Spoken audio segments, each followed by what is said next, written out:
10월 13일 북한 뉴스 브리핑 시작하겠습니다. 북한이 대외관계 발전의 새 시대를 펼치시어라는 제목의 사진집을 발행했습니다. 북한 외국문 출판사가 발행했는데요. 김정은 위원장이 2018년 3월부터 2019년 6월까지 각국 정상들과 만난 사진들을 모았습니다. 약 150페이지에 걸쳐 다양한 사진이 실렸는데요. 그런데 여기서 문재인 대통령의 사진만 쏙 빠졌다고 하는데 어떻게 된 일인가요? 예, 좀 황당한 일이죠. 네. 북한에서는 원래 최고 지도자의 대내외 활동 화보집을 꾸준히 만들고 있습니다. 정기적으로 만드는 건 아닌데 네. 본인들이 이제 필요하다 싶을 때마다 모아서 이제 내고 있어요. 김일성 네네. 때도 김정일 때도 다 있었던 일입니다. 근데 이번에 그 화보에 나타난 상황들을 보니까 여러 외국 정상들이 등장을 해요. 주요 네네. 컨셉은 이제 김정은 위원장의 대외 활동 네. 이런 거였기 때문에 다양한 국가의 정상들이 이제 등장을 하는데 물론 시진핑 네. 중국 국가주석이 제일 많이 나오고요. 네네. 또 북한을 방문하기도 했죠. 푸틴 러시아 네. 대통령도 나오고 도널드 트럼프 전 미국 네네. 대통령과의 정상회담 모습도 담았습니다. 시 주석 푸틴 대통령과 함께 찍은 촬영에는 친선 관계, 네. 또 형제적 우정 이런 멋진 수식어들이 붙었다고 하는데요. 네네. 그런데 문제는 문재인 대통령과 세 차례나 정상회담을 했는데도 이 문재인 대통령 사진은 이번에는 하나도 실지 않았다는 거예요. 네. 저도 좀 올라오는 게 네네. 있었는데 제 개인적으로는 가장 좀 마음이 그랬던 게 이 판문점 분계선을 배경으로 한 사진에 네. 문 대통령 대신 트럼프 대통령 사진이 들어가 있습니다. 그러니까 2018년 4월 네네. 판문점이었죠. 문재인 대통령과 김정은 위원장이 그 분계선 선을 이렇게 넘으면서 그 유명한 말이 있지 않습니까? 네네. 멀다고 하면 안 되겠구나 이거. 아, 네, 그렇죠. 예. 이런 사진, 이 똑같은 구도의 네.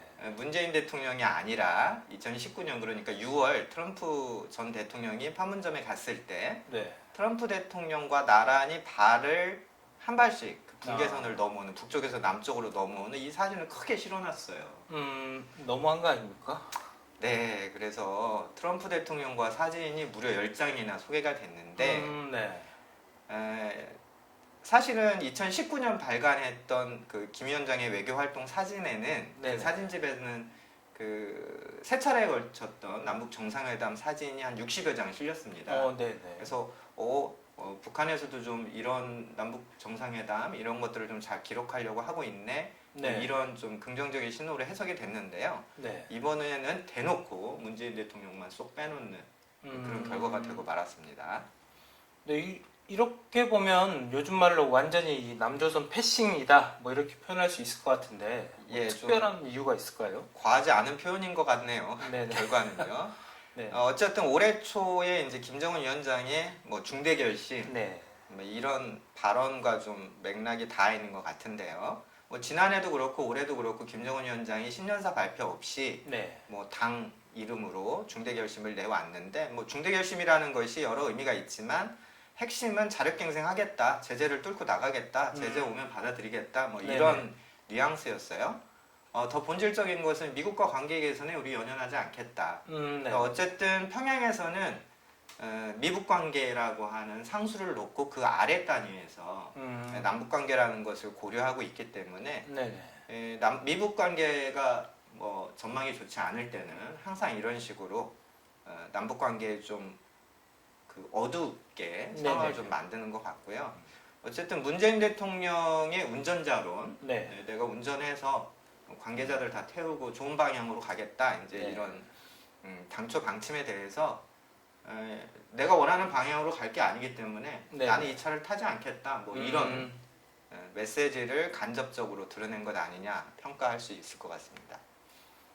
네. 벌거벗은 민둥산, 이 북한의 현실을 드러내는 상징처럼 알려져 있었는데요. 북한의 산림조성 사업이 성과를 나타내고 있다. 이런 분석이 나왔습니다. 예, 좀 다소 신선한 결과입니다. 네.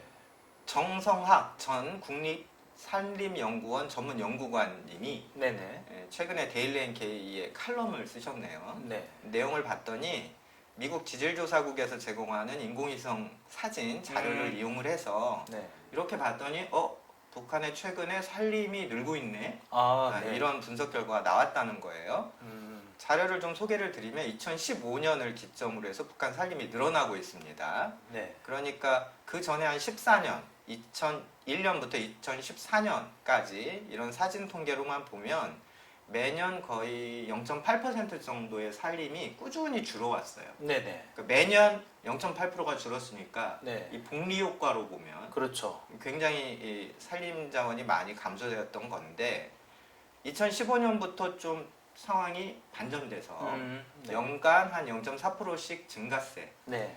그러니까 저희가 이해하기 쉽게 말씀을 드리면 축구장 크기 한 3만 개 정도가 매년 늘었다. 굉장히 많이 산림이 늘었네요. 늘었다. 네. 그래서 축구장 3만 개라는 숫자도 주목이 되지만 네. 산림이 더 이상 훼손되는 그 추세가 꺾여서 산림이 네네네. 증가되는 추세로 갔다. 이런 것들이 좀 주목이 되는 것 같고요. 네. 저희가 북한 뉴스를 보면 굉장히 좀 이 암울한 뉴스들만 있잖아요. 그렇죠. 그러니까 항상 뭐 네. 아우성이다, 네. 뭐 죽을 맛이다, 이제 이런 뉴스들이 북한 매체를 통해서 많이 나오고 있는데 사실 어느 사회나 어느 국가나 20년 동안 계속 안 좋아지기만 하면 네. 이건 불가능하거든요. 망해야죠. 그러면. 그렇죠. 네. 등락이 있는 것이죠. 네네. 이제 그런 면에서 오늘의 이 칼럼이 좀 신선한 면이 있다 이렇게 말씀을 드리고 싶습니다. 네. 뭐 이런 성과라면 이제 북한에서도 민둥산 문제가 어느 정도 개선이 되고 있다. 뭐 이렇게 볼 수 있을까요? 추세가 반등한 건 맞는데 네. 개선이라는 말을 조금은 잃은 것 같습니다. 네. 그래서 전 국토의 평균치를 보면 말씀드렸듯이 0.4% 정도 매년 네. 산림이 증가하는 것은 맞지만 문제는 이게 지역 편차가 크다는 거예요. 네. 되는 곳은 되고 안 되는 곳은 여전히 방치돼 있다 이런 의미인데요. 네. 구글어스 영상을 이렇게 살펴를 보면 네. 이 평양을 중심으로 대도시 네. 또 뭐 관광 특구 네네. 지역 또 외국인도 오고 돈도 벌겠다 하는 이런 곳에서는 이 조림 사업이 어느 정도 좀 되고 있는 모양입니다. 네네.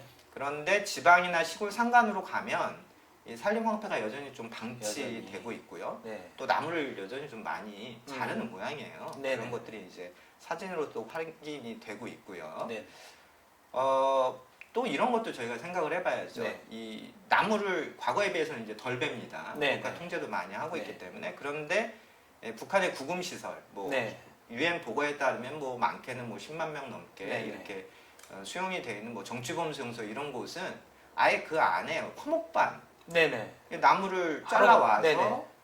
그걸로 뭐 밥도 하고 취사도 하고 난방도 하는 네네, 이런 그렇죠. 부서를 이 수인들을 상대로 둘 정도예요. 네네. 그래서 이런 것들은 보통 북한에서도 좀 산골 깊은 곳에 엄폐되어 있기 때문에 네네. 북한 주민들도 출입할 수 없는 잘 곳입니다. 모르잖아요, 네, 그래서 일단. 이런 것들은 좀 깊은 산 속에서 네. 또 중요한 산림 자원들이 많이 훼손되고 있는 건 아니냐 이런 이런 것들은 북한 당국도 모니터링을 놓칠 수 있기 때문에 네네. 어쨌든 산림 자원 전반이 좀 양호한 상황으로 나가려면 네네. 좀 더 시간이 필요하지 않겠냐 이렇게 저희가 생각해 볼 수 있겠습니다.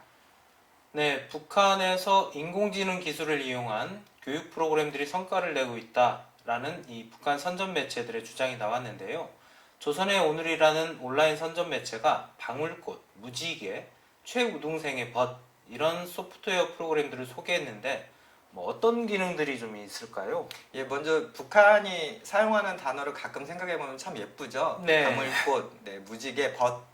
네네. 우리도 저는 어릴 때 이런 단어 많이 썼는데요. 네네. 요즘 뭐 저희 아들이나 또 학생 또래 보면 이런 단어 잘 안 쓰는 것 같아요. 영어를 많이 쓰죠? 예, 네, 영어를 제가 많이 궁금해서 네이버에 한번 검색을 해봤습니다. 네. 벗을 해봤더니요. 우리 구독자분들도 한번 해보세요. 벗이라는 단어를 쳤는데 네. 어학사전에서 뭐 친구 네. 이런 개념은 있습니다만 네네. 많은 블로그나 텍스트에서 벗이라는 단어가 없기 때문에 이게 뽑혀 나오질 않아요. 아, 그래서 제가 검색을 했을 때는 네. 화장품?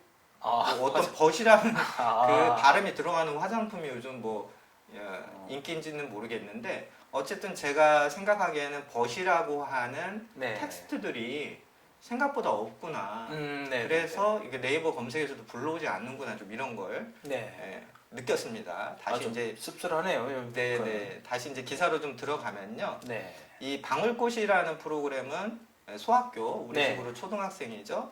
이들의 과외학습 종합 프로그램이라고 소개가 됐습니다. 저 여기서 재밌는 걸 봤는데요. 네.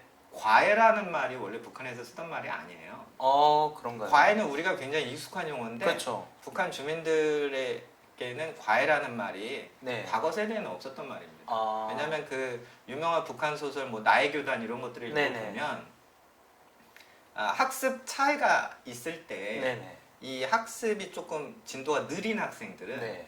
학교에서 끝낸다는 게 북한 교육 방침입니다. 네네네네. 저희들처럼 막 이렇게 잘하는 학생들 위주로 네네. 진도 선생님들이 뽑고 네. 또 사교육 시장에 의존하고 이런 개념이 아니고 네네네. 원래 북한은 잘하든 못하든 우등생이든 좀 못하는 학생이든 학교 안에서 담임 교사가 끝낸다. 네네. 예, 그래서 북한의 초등학교에서는 담임 선생과 학급이 졸업할 때까지 갑니다. 입학해서 1학년부터 6학년까지. 예, 5학년까지 다 가는 거예요. 5학년까지. 똑같이. 네. 선생님도 똑같고요. 그래서 매우 그게 좀 특이한 점인데 그러다 네네. 보니까 뭐 교외라는 말을 네네네. 써요. 학교 외에서 뭐 학교에서. 봉사활동을 네네네. 하든지 뭐 파철 줍고 토끼 가죽 주워오고 이런 건 있는데 네네네.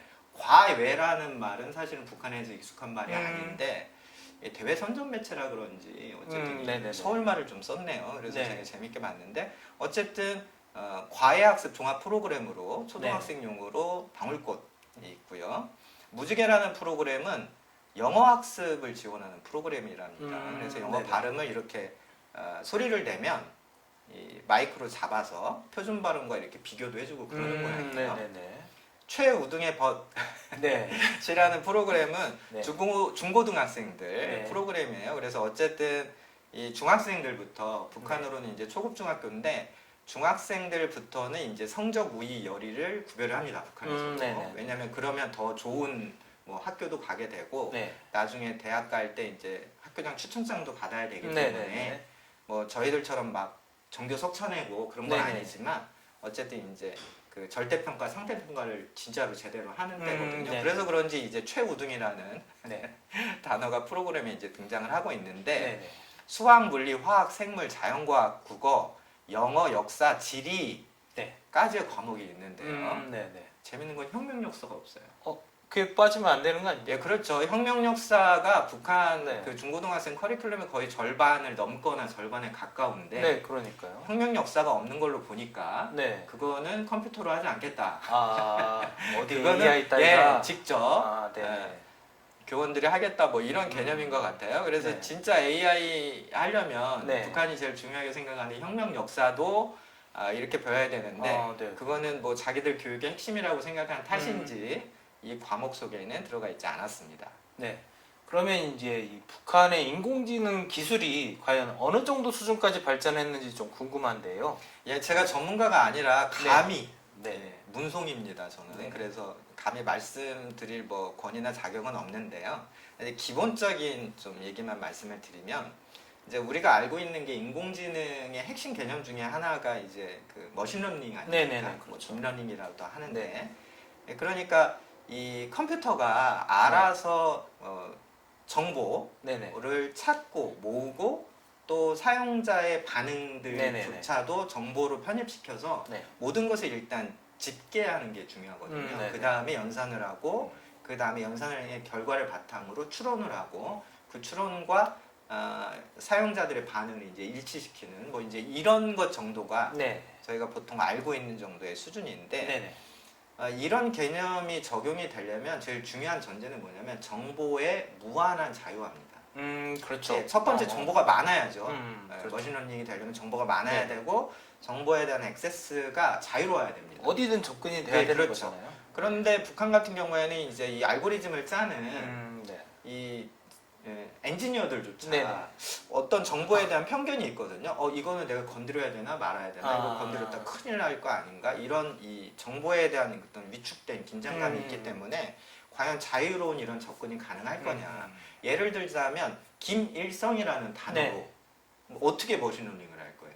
못하죠. 예, 네, 김일성이라는 단어를 이제 구글에 들어와서 샘플링을 하게 되면 네. 별별 얘기가 다 있을 거 아닙니까? 네네 그렇죠. 그 별별 얘기 자체를 수집하는 것 자체가 저기에서는 이제 목을 내놔야 되는 네.